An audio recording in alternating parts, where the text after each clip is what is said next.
성접대 의혹으로 처음에 출발했습니다만 이제 성접대로 가게 되면 이제 뇌물죄가 되다 보니까 이건 공소시효가 지난 상태고요. 예. 하지만 실체는 특수강간이다라고 이렇게 이야기 나누지 않습니까?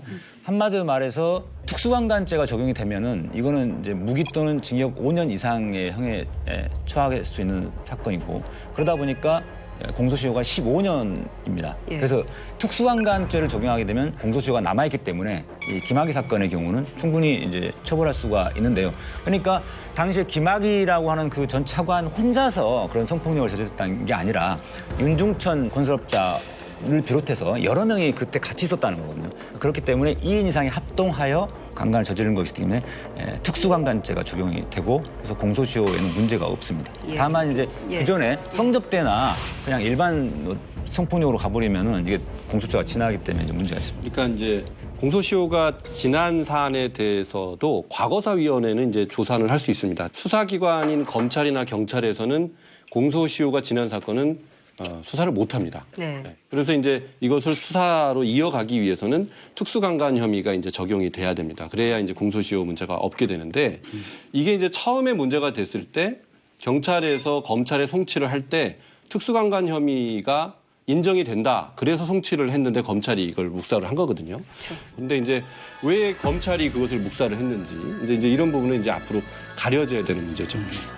대검 과거사 진상조사단 팀장이 인터뷰에서 그런 말을 했습니다. 2달 뒤면 수사로 넘어갈 수 있는 부분은 잘 걸러내는 것이 중요하다. 이 말을 했는데 이 말을 잘 들어보면 혹시 이 형사처벌을 위한 추가 혐의를 뒷받칠 만한 증거를 확보했다.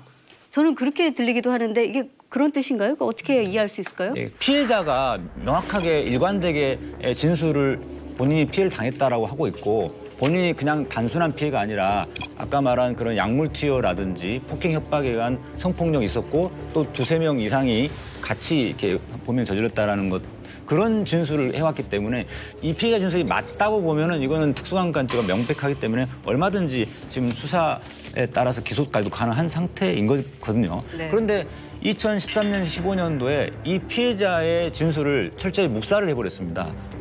이거 믿기 어렵다. 근데 이게 마치 어떤 거랑 비슷하냐면은 작년에 이제 우리 서지영 검사님이 미투 폭로를 하면서 대법원에서 어떤 판결이 나왔냐면 성인지 감수성에 기초한 판결을 해야 된다. 네. 성폭력 사건은 좀 특수한 상황이다 보니까 피해자들이 곧바로 문제 제기하고 곧바로 고소하고 이렇게 하지 못하고 사람들 사이에서 가해자를 향한 비난보다는 오히려 피해자에 대한 책망을 한 경우가 많기 때문에 이 김학의 사건도 그 피해자의 진술을 그렇게 묵살해볼 게 아니었던 것이죠.